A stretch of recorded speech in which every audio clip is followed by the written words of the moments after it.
Hello friends, welcome to Pro Talent and I am Nitin Parmar. My dear students, आप सबका स्वागत है on this daily current affair video by Pro Talent. This course is going to be very useful to you for your law entrance exam, for your IIM IPM, even for your group discussion, personal interview preparation for MBA entrance. Take notes, read relevant material from the newspaper, because without reading those factual information from the newspaper, this videos will have a little impact. ठीक है दोस्तों, video से आपको चीज़ें समझ में आ जाएगी, but you want to enrich your learning, you want to add more content on it, you will need, you can say, reading newspaper. That's a very important part. I will strongly encourage every one of you to read your newspaper. That's very important. Okay, if you have any query and questions, please put that into comment box and you will get detailed PDF of this with question answer in your Telegram group. Don't miss out to join that. What is the agenda we have today? These are the 5 topics we are going to discuss today. The first topic, very important one for India's future. The Election Commission of India, we can say the selection of Election Commission of India has some changes in it. Some amendments are being made for Election Commission of India. So this is going to be very important for all of us to learn about it. Then we are going to discuss about some topic related to economy, wherein forex reserve India का काफ़ी बढ़ गया है. So we will discuss about it. ठीक है, बीच में काफ़ी deep हो गया था, है ना. Country had to work on the forex. ठीक है, हमने बहुत अच्छा काम किया फॉरेक्स को मैनेज करने में. अभी वो नंबर बढ़ गया है. वी आर एट $600 बिलियन के ऊपर है, which is huge. G7 group of countries are blocking Russia for the rough diamonds. ठीक है, उनके diamonds, we can say G7 countries बोल रहे हैं कि भाई कोई लेगा नहीं उनसे डायमंड. ठीक है, क्यों नहीं लेगा, हम बात करेंगे उसके ऊपर. एक महत्वपूर्ण नया टेलीकॉम बिल पास होने जा रहा है, which is known as omnibus telecom bill. सब चीज़ इसके अंदर आने वाली है. We are going to discuss about it. Another important part we are going to discuss is European Union का नया AI एक्ट, आर्टिफिशियल इंटेलिजेंस, बड़ा महत्वपूर्ण पार्ट बनने लगा है. आज हमारी लाइफ का एक अभिन्न अंग बन चुका है. हम में से सब लोग AI को फॉलो कर रहे हैं, AI यूज़ कर रहे हैं. AI अच्छा भी करता है और AI बुरा भी करेगा. हम उनके बारे में बात करेंगे. Let's start to discuss about this first thing. Election commission of India is a very important body for country like India, जहाँ डेमोक्रेसी एस्टैब्लिश्ड है. और यहाँ पे जो इलेक्शन होता है, उस इलेक्शन के लिए एक बॉडी जो परमानेंट बॉडी होनी चाहिए, एक इंडिपेंडेंट बॉडी होनी चाहिए, और हमारे संविधान के मुताबिक एक कॉन्स्टिट्यूशनल बॉडी है. नोट किया जाए दोस्तों, आर्टिकल नंबर 324 के मुताबिक there shall be election commission of India, ऐसा लिखा गया है. ठीक है, जिसके द्वारा ये कॉन्स्टिट्यूशनल बॉडी बन जाती है. ठीक है, संविधान बोलता है कि ये बॉडी होनी चाहिए और ये इंडिपेंडेंट होनी चाहिए. दोस्त नोट करना, इंडिपेंडेंट वर्ड. ठीक है, इंडिपेंडेंट का मतलब क्या होता है? Independent body in country like India और इन एनी डेमोक्रेसी, ठीक है, द इंडिपेंडेंट बॉडी का मतलब होता है while they are appointment of that body, कोई उसके ऊपर इन्फ्लुएंस नहीं कर सकता. ड्यूरिंग देयर सर्विस उनको कोई इन्फ्लुएंस नहीं कर सकता. एंड ड्यूरिंग देयर रिमूवल, उनका रिमूवल में भी इंडिपेंडेंस होगा.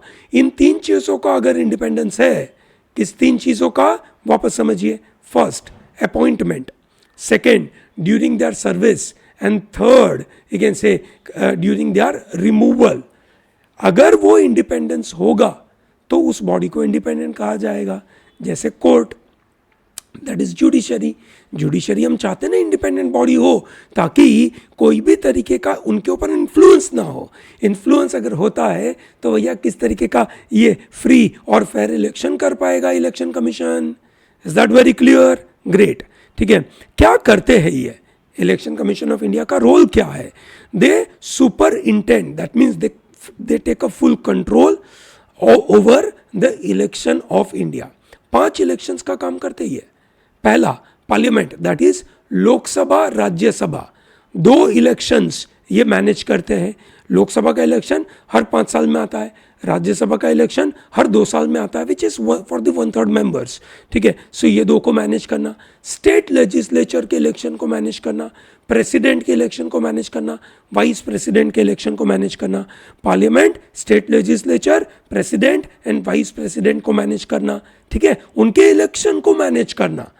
पहला इलेक्शन भारत में 25 अक्टूबर 1951 से लेकर 21 फरवरी 1952 के बीच में किया गया था। It was considered in the world that this country है ना, which has you can say very lower literacy rate, how will this country be in a position to go for the election, पूरा बर्बाद हो जाएगा, ऐसा कहा गया था। फिर भी we are able to manage free and fair election in our country, and that is primarily this kind of good work के लिए जो काम, जिसके लिए सम्मान देना चाहिए, that is सुकुमार सेन।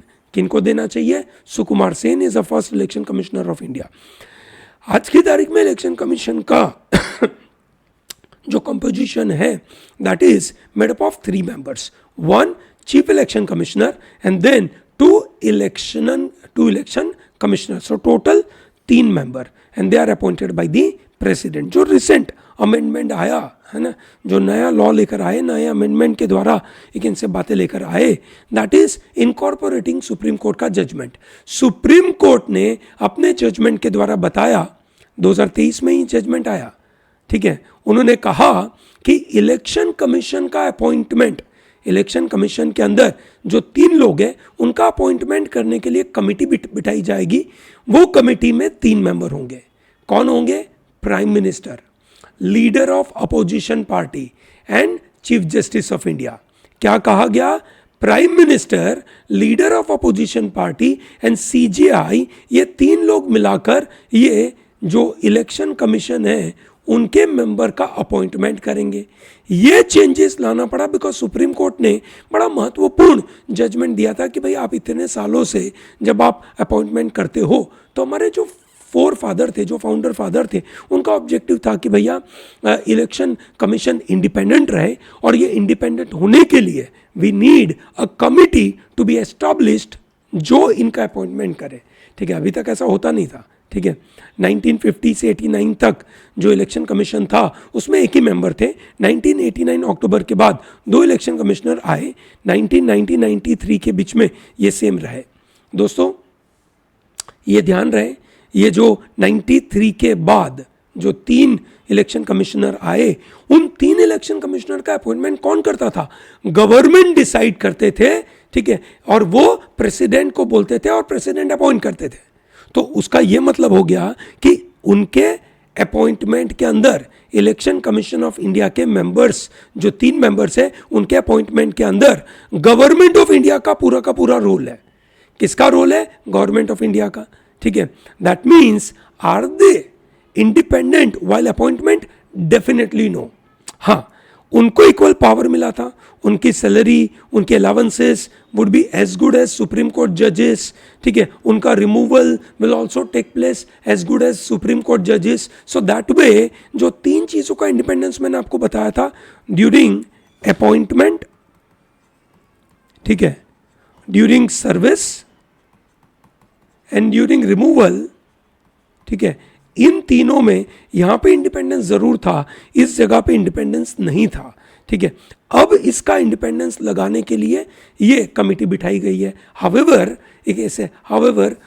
जो गवर्नमेंट ने नया लॉ पास किया उसके अंदर उन्होंने एक एक्सेप्शन लगा दिया कि ये 3 में से कोई भी एक मेंबर या 2 मेंबर की एब्सेंटिज्म होगी, ठीक है, तो भी ये कमेटी का फाइनल डिसीजन माना जाएगा। अगर इनमें से कोई भी 1 या 2 एब्सेंट होंगे तो भी कोई फर्क पड़ेगा नहीं। So that means in a way the government is taking full control on this particular matter, ठीक है।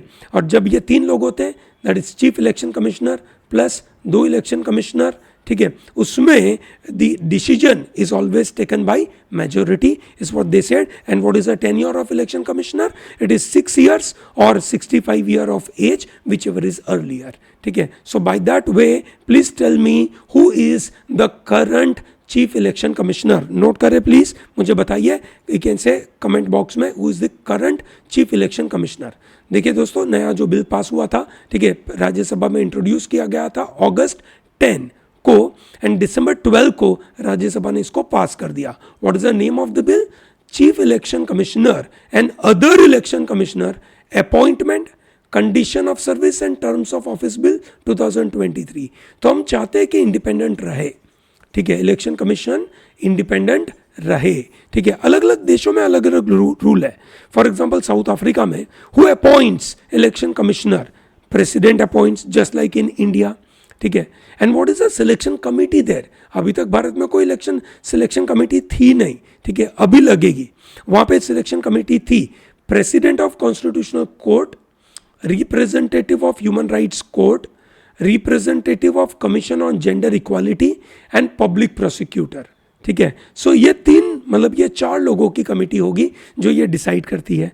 यूके में the monarch upon the approval of the house, that means the king upon the approval of the house decides, ठीक है. And which is the committee? Speakers committee, ठीक है, on electoral commission with MPs as member and it oversees complete recruitment process, number 1. Number 2, candidates for this post then approved by House of Commons and appointed by British monarch. The speaker asks leader of house to table a motion for an address to appoint recommended candidate और बाद में वो appointment होगा. So that means पहले committee के बाद you can say monarch will decide and then monarch के बाद speaker of the house will ask people to appoint it. USA में प्रेसिडेंट अपॉइंट करते हैं, commission is appointed by the president and confirmed by the senate. So यहाँ पे obviously मतलब president के पास ज़्यादा पावर है क्योंकि प्रेसिडेंशियल सिस्टम है, ठीक है. और कनाडा में appointed by the resolution of house of Commons, ठीक है. भारत में it was all decided by GOI.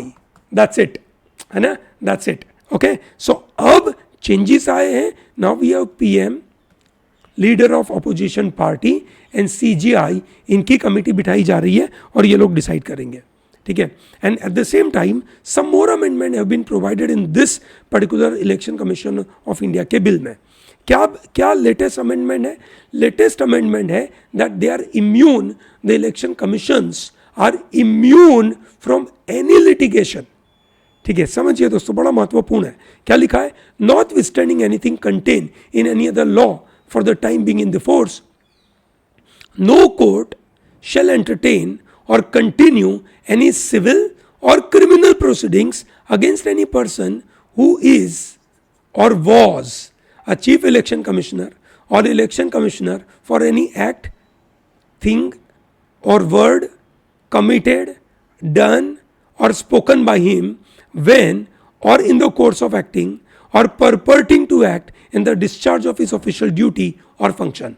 So when an election commissioner or chief election commissioner is performing his duty, he is not entitled for any litigation, any civil or criminal litigation for any act committed by him or any word committed by him, ठीक है. So that is very important, a kind of immunity to be provided to them, okay. So they will not be charged under any specific law.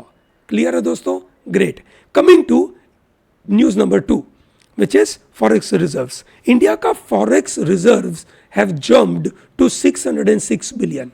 Now you may ask, sir, what is the meaning of forex reserve? Forex reserve is foreign exchange reserve. Foreign exchange, ठीक है, जिसको short form में बोलते हैं forex. Forex reserve is the 4-month high to 606 billion dollar.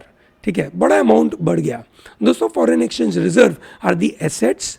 ना उसका क्या मतलब हो गया? रिजर्व का मतलब क्या हो गया? उसका ये मतलब है कि ये कुछ उस तरीके के एसेट्स हैं which are held by central government on a reserve which are general in the foreign currency which includes bond, treasury bill and other government security.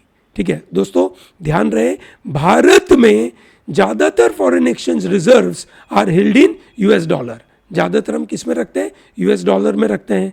That's very important. ठीक है, तो फॉरेक्स रिजर्व इंक्लूड क्या क्या करते हैं? Foreign currency assets number 1. ठीक है, हम फॉरेन करेंसी में कोई पैसा रखे हैं, जनरली US डॉलर में रखते हैं. देन गोल्ड रिजर्व रखते हैं, फिर स्पेशल ड्राइंग राइट्स रखते हैं आईएमएफ से, and reserves we are putting with IMF, international monetary fund में हमने कुछ पैसा लगा के रखा हुआ है. So this are the 4 things which are part of foreign exchange reserve. Is that very clear? Great. ठीक है, तो दोस्तों what is the objective for keeping foreign exchange reserve? ठीक है, why a country like India asks RBI to keep a high amount of foreign exchange reserve. दोस्तों ये समझिए, ये जो $606 बिलियन है, ठीक है, उसका मतलब उसका वैल्यू कितना होगा? ठीक है, व्हाट इज अ रफली you can say value of this, मतलब इन टर्म्स ऑफ यूटिलिटी. दोस्तों we are oil importing countries.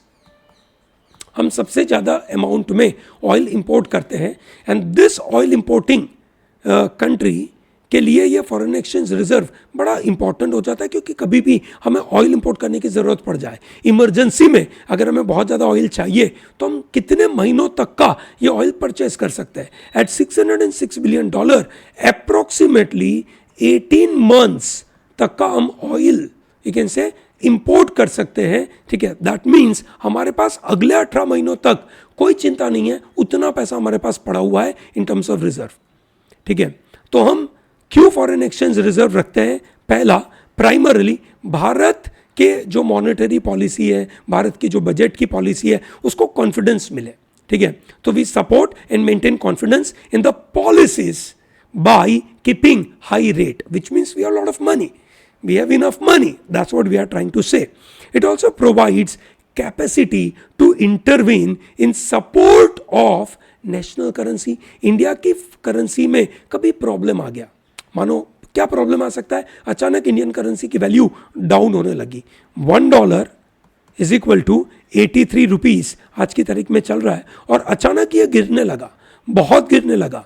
ठीक है, तो उसको बचाने के लिए आरबीआई को मार्केट में जाकर, ठीक है, कहीं ना कहीं रुपये खरीदना पड़ेगा, विच मीन्स डॉलर बेचने पड़ेंगे. जब डॉलर बेचेंगे तो रुपये की डिमांड बढ़ेगी, रुपये की डिमांड बढ़ेगी तो कोई ना कोई तरीके से ये जो फॉरेन एक्सचेंज का वैल्यू है वो जो नीचे जा रहा है उसको हम कंट्रोल कर पाएंगे. Is that very clear? समझ में आया ना दोस्तों? बड़ा महत्वपूर्ण पार्ट है. ठीक है, तो ये इंटरवीन करने के लिए ये ज़रूरी बन जाता है. ठीक है, एट द सेम टाइम कभी कभार बड़े बड़े शॉक इंडियन करेंसी को लग जाते हैं. ठीक है, कभी कभार क्राइसिस यू कैन से आ जाता है, कभी बोरो करने की ज़रूरत पड़ती है कुछ बड़ा अमाउंट, तो उस समय पे हमारे पास जब फॉरेन एक्सचेंज रिजर्व पड़ा होता है, so we are able to tell to the people, to the world कि look we have extra money. ठीक है, please give us loan, we are able to manage the various shocks, but we need loan right now. ठीक है, तो it इस external vulnerability से बचाता है. ठीक है, फॉरेन एक्सचेंज लिक्विडिटी को मैनेज कर पाते हैं हम, ये हमारा एक गोल होता है, जिसकी वजह से हम फॉरेन एक्सचेंज को एक तरीके से ज़्यादा रखने की कोशिश करते हैं. ठीक है, आज की तारीख में फॉरेन एक्सचेंज रिजर्व क्यों बढ़ा? ठीक है, इतना 606 क्यों बढ़ गया? Lot of factors are contributing. इतना बड़ा देश है ना, अलग अलग ग्लोबल सिनारियो के साथ हम काम करते हैं, तो ये सब फैक्टर्स इंपोर्ट करते हैं. पहला, एफपीआई का इनफ्लो बहुत बढ़ने लगा. आपने देखा होगा, कल हमने बात करी थी कि जो जेरोम पोवेल साहब है, Jerome Powell is a federal reserve के चेयरमैन. ठीक है, जैसे इंडिया में आरबीआई के चेयरमैन है शक्तिकांता दास, वैसे Jerome Powell is a federal reserve of USA के चेयरमैन है. ठीक है, उन्होंने अपने जो करेंसी, जो उनका जो से पॉलिसी रेट्स है, उसको उन्होंने और बढ़ाया नहीं, उसको मेंटेन करा. वो मेंटेन करने की वजह से, और ऐसा माना जा रहा है कि बाई 2024 ये रेट थोड़ा और कम करेंगे.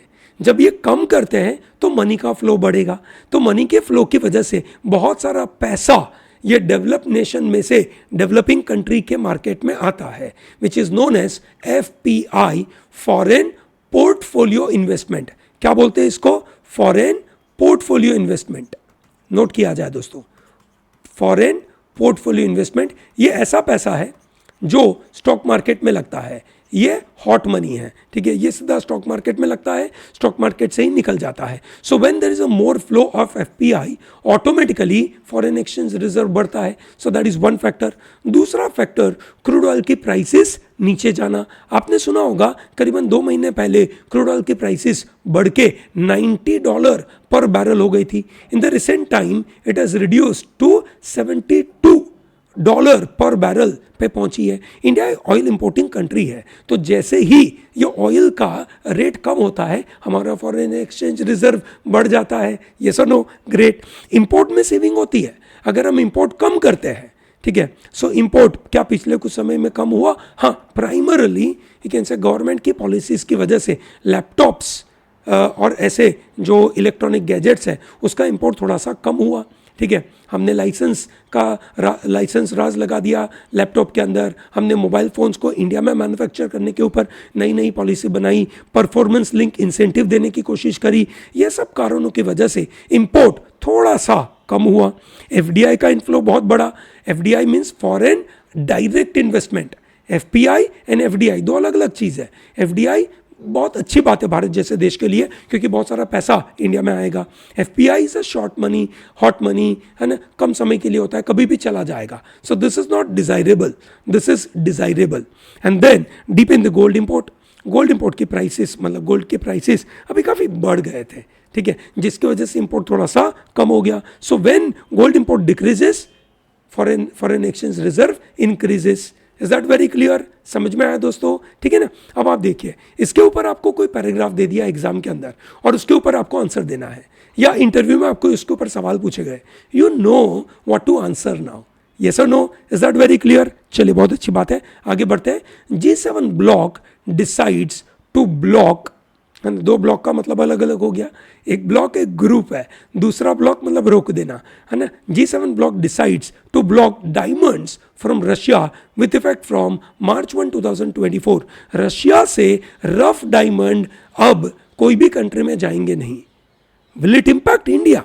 बिकॉज इंडिया में एक जगह है जिसका नाम है सूरत, जहां पे वर्ल्ड के ज्यादातर rough diamonds are coming for polishing work. आपने सुना होगा नरेंद्र मोदी साहब ने अभी एक बड़ा सा बिल्डिंग इनोग्रेट किया था। हम आते हैं उस बात के ऊपर इस मुद्दों को समझने के लिए, पर पहले समझते हैं G7 ब्लॉक क्या है। आपने सुना होगा G20 group of countries. G20 group of countries are the group of 20 countries, ठीक है। बेसिकली 19+1 इस तरीके से इसका नाम आता है। 1973 में जब ऑयल क्राइसिस आए, जब एक ऐसे मिडल ईस्ट नाम के ग्रुप ऑफ कंट्रीज के अंदर बहुत सारे क्रूड ऑयल मिलना चालू हुआ और उन्होंने अपने प्राइस बढ़ा दिए, तो ग्लोबल रिसेशन आया, जिसकी वजह से informally finance ministers of the 5 countries they met and they decided कि एक काम करते हैं कि हम इन सब शॉक से बचे कैसे, एक कॉमन पॉलिसी बनाने की कोशिश करते हैं। 1975 में एक पहली समिट हुई, G6 कंट्रीज नाम दिया गया, इटली में हुई। 76 में कनाडा ने ज्वाइन किया, 94 में रशिया ज्वाइन किया, और धीरे धीरे बनते बनते ये G7 ग्रुप ऑफ कंट्रीज बने। G7 ग्रुप ऑफ कंट्रीज में USA, UK, Canada, Japan, Italy, Germany, France, Russia और उसके बाद Argentina, Australia, Brazil, China, EU, India.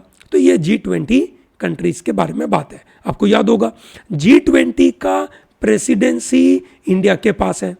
Yes और नो? इंडिया के पास है। दोस्तों, अगली प्रेसिडेंसी किसके पास जाएगी अगले साल 2024 में? प्रेसिडेंसी किसके पास जाएगी? कमेंट बॉक्स में बताइए, ठीक है।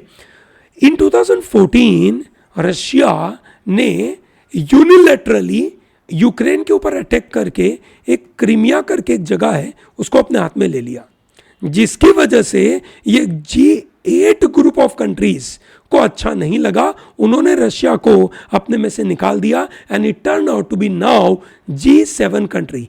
G7 कंट्रीज का 2023 में जो मीटिंग हुआ था वो हिरोशिमा में हुआ था।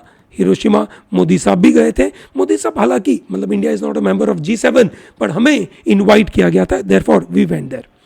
समझ में आया दोस्तों? Is that very clear G20 के बारे में? ठीक है। सो अब क्या इसकी वजह से इंडिया के ऊपर कोई इंपैक्ट होगा? ये डायमंड वाली बातों से कोई इंपैक्ट होने वाली संभावना नहीं दिख रही है। सूरत में एक डायमंड बुर्स बनाया गया which is world's largest office complex, ठीक है, जिसको मोदी साहब ने अभी इनॉग्रेट किया था, ठीक है। वर्ल्ड का सबसे बड़ा ये ऑफिस कॉम्प्लेक्स बना है डायमंड बुर्स, ठीक है। पेंटागन ऑफिस से भी ये काफ़ी बड़ा है। अभी तक सबसे बड़ी बिल्डिंग मानी जाती थी अमेरिका की पेंटागन, ठीक है। अभी ये है इंडिया का सूरत डायमंड बुर्स, ठीक है। कभी आप सूरत आए तो ज़रूर इसको विजिट करें, ठीक है। एक महत्वपूर्ण लॉ आया है which is known as omnibus telecom bill 2023. Omnibus. Why the word omnibus? Because it covers everything. It covers all aspects. So the old law, that is Indian Telegraph Act, Indian Wireless Telegraphy Act, Telegraph Wires Act 1950, ये सब law निकल कर एकमात्र law आया which is known as the Telecommunication Bill 2023, Lok Sabha में introduce किया गया on 18th December 2023. Primarily telecommunication related जितनी भी एक्टिविटीज होगी वो एक बिल में रेगुलेट करी जाएगी, एक बिल में सब रेगुलेट करा जाएगा. And it is also amending try, telecom regulatory authority of India. कभी भी कोई अगर आपसे सवाल पूछे कि एक रेगुलेटरी बॉडी बताइए जो टेलीकॉम के ऊपर काम करती है, जिसका नाम है ट्राई. ठीक है, just like SEBI is for stock exchange, SEBI is for stock exchange, try is for telecom. Is that very clear? चलिए बढ़िया. So the bill allows government to take over telecom services and intercept messages in the interest of national security and in the case of emergency. बड़ा important है. क्या महत्वपूर्ण important part है इस bill का? Government के पास स्वीपिंग पावर दे दिए गए कि गवर्नमेंट टेलीकॉम सर्विसेज को अपने कंट्रोल में ले सकती है. जियो, वोडाफोन, जो भी नाम दे दीजिए, गवर्नमेंट उसको कंट्रोल कर सकती है. On the occurrence of any public emergency including disaster management in the interest of public safety, the central government or a state government or any officer specially authorized in this behalf by central government or state government, if satisfied that it is necessary or expedient so to do by notification, क्या कर सकते हैं? Take temporary possession of any telecom services or any telecom network from an authorized entity, provide for appropriate mechanism to ensure that messages of user or group of users authorized for response and recovery during public emergency are routed through on the priority basis. ठीक है, मतलब सरकार इस particular चीज को अपने control में ले सकती है. That is a big change, that is a big change. और ये अभी विंटर सेशन में डाला गया है. विंटर सेशन में अपोजिशन मेंबर को इन्होंने मतलब बोला है कि भैया यू आर सस्पेंडेड. 100 से ज़्यादा मेंबर्स को सस्पेंड कर दिया है. ठीक है, on the occurrence of any public emergency in the interest of public safety, in the interest of sovereignty, integrity of India, defense and security of the state, friendly relation with the foreign states, public order, or for preventing incitement to the commission of any offense. है ना, कोई भी message which are transmitted or received by any telecommunication service or network shall not be transmitted or shall be intercepted or detained or shall be disclosed in intelligible format to the officer mentioned in such order. मतलब हम जो WhatsApp के द्वारा जो बातें करते हैं वो पूरा कंट्रोल कर सकते हैं. ठीक है, बड़ा महत्वपूर्ण बिल है, उसके ऊपर डिबेट होगी, है ना. आपका क्या ओपिनियन है ये बताइए. क्या सरकार के पास इतना बड़ा पावर देना चाहिए? क्या सरकार को इस हद तक का स्वीपिंग पावर देना चाहिए या नहीं देना चाहिए? बताइएगा. नया AI act by European union. ठीक है, द इकोनॉमिस्ट मैगजीन ने ये कार्टून पब्लिश किया था, है ना. द इकोनॉमिस्ट मैगजीन बड़ा महत्वपूर्ण मैगजीन होता है. ठीक है, अच्छा मैगजीन होता है, उसको पढ़ना ज़रूरी है. उनके मुताबिक, है ना, AI क्या करेगा? जो नया बिल, नया एक्ट आया है, उसके मुताबिक उन्होंने क्या कहा? EU ने कहा कि yes that should be AI act जो कंट्रोल करेगा AI को. But this will come in place by 2026. By that time AI becomes so powerful that your AI act will look small. This is what they are saying. ठीक है, so European Union has set the stage for world's first comprehensive law aimed at regulating AI. Deep fake, artificial intelligence, उनको रोकने के लिए कहीं ना कहीं उसको रेगुलेट करना तो ज़रूरी बनेगा. अलग अलग कंट्रीज अलग अलग तरीके के स्टांस लेती है. जैसे यूरोपियन यूनियन बहुत टफ है ये लोग, है ना. इन्होंने बोला AI अगर इन्वेजिव है और रिस्की है तो पूरा बंद कर दो, उसको कोई पंगा नहीं है. UK बोलता है कि वी हैव लाइट टच. ठीक है, ताकि AI का डेवलपमेंट हो सके. ठीक है, दोस्तों ये समझिए, रेगुलेट अगर आप टफ तरीके से करते हो तो लोग उसमें इनोवेशन नहीं कर पाते हैं। एक तरफ आपको इनोवेशन करना है और दूसरी तरफ आपको उसको रोकना है, ठीक है। तो कैसे करेंगे? यूएस बोलता है कि भैया there is a strict regulation होना चाहिए, साथ में हम इनोवेशन करेंगे, ये दो चीज़ साथ में चलेगी। ये सुनो दोस्तों, ये एआई को रेगुलेट करने के लिए अभी रिसेंटली एक समिट ऑर्गेनाइज करी गई थी। दोस्तों वो समिट कौन से लोकेशन पे हुई थी, ठीक है ना? That has taken place at Bletchley Park in London. That is a place, Bletchley Park वो जगह थी जहाँ पे वर्ल्ड वॉर 2 के दौरान जो भी जर्मनी से कोडेड मैसेजेस आते थे उसको डिकोड करने के लिए यहाँ पे स्पेशल टीम बनाई गई थी ब्लेचलेस पार्क के अंदर, और वहीं पे एआई का समिट एस्टेब्लिश किया गया। China has introduce its own measure for AI regulation aligning with its policies and priorities. अलग अलग कंट्रीज के अलग अलग सिस्टम्स हैं, ठीक है। और ये जो नए लॉ लेकर आए यूरोपियन यूनियन के, उन्होंने क्या किया? They want to safeguard, you can say, the people, the consumers. They are empowering consumers such that the consumers will be able to launch complaint against any AI violation. At the same time, there's a restriction on law enforcement adoption, clear boundaries on AI usage by law enforcement agencies. जो law enforcement agencies है वो कितना AI use कर सकते हैं, ठीक है। Strong restrictions on facial recognition technology in AI manipulation of human behaviour, उसके ऊपर क्लियर कट रिस्ट्रिक्शन है। फेशियल रिकग्निशन के ऊपर क्या क्या रिस्ट्रिक्शन होना चाहिए, ये लोग बहुत क्लियर है। Then there is a penalties, tough penalties for the violation of this rules, and then limited biometric surveillance किया जाएगा गवर्नमेंट के द्वारा। बहुत अच्छी बात है, ऐसा ही होना चाहिए, नहीं तो इस तरीके का अगर यूज लोग करना चालू करेंगे so it will be definitely a problem. Categorization of AI application कर दिया इन्होंने, 4 तरीके की कैटेगरी बना दी। कौन सी 4 कैटेगरी बना दी, ठीक है? 4 categories of risk, level of risk. पहला बैंड एप्लीकेशंस है जिसका रिस्क बहुत ज़्यादा है। Mass scale facial recognition, behavioural control AI applications will be band, ठीक है। Some exceptions will be for the law enforcement agency, but otherwise it is banned. Second category will be high risk application. They are allowed with certification, ठीक है, with certification and certain provision at the back end so that transparency can be maintained. Back end में transparency रखी जाएगी तो कभी भी सरकार को उसके ऊपर कुछ कंट्रोल करना पड़ेगा तो कर देंगे, जैसे सेल्फ ड्राइविंग टूल्स है ना, वो होंगे। देन मीडियम रिस्क एप्लीकेशंस, ठीक है, so deployable without any restrictions like chatbots लगाए जाएंगे, है ना, ठीक है। ट्रांसपेरेंसी मेंटेन करने के अंदर उसके अंदर कुछ यू कैन से कुछ वाटर मार्क्स लगा दिए जाएंगे ताकि अच्छी तरीके से काम करें। And then there is a low risk applications जिसको पब्लिक में यूज किया जाएगा। So this are the important factors, ठीक है। यूरोपियन यूनियन लोगों के प्राइवेसी राइट्स को प्रोटेक्ट करने के लिए बड़ा अच्छा काम करता है। उन्होंने 2018 में GDPR which is called general data protection regulation ये लेकर आए थे, ठीक है। They have enforced since 2018 and it is focusing on privacy of the data of the consumer and explicit consent has to be provided। और उसके अंदर उन्होंने अलग अलग तरीके के लॉ भी लेकर आए थे जहाँ पे हेट स्पीच के बारे में, काउंटरफेट गुड्स के बारे में, ठीक है। डोमिनेंट डिजिटल मार्केट एक्ट के अंदर डोमिनेंट गेट कीपर जो like Amazon is a gate keeper, उसको कैसे रोका जाए उसके बारे में इन्होंने लॉ बनाए थे। So in a way they have done wonderfully well. They are also now leader in this AI regulation. India अभी ये सब चीज़ें देख रहा है, इंडिया अभी ये सब देख रहा है। However India is a part of global partnership on artificial intelligence popularly known as GPAI।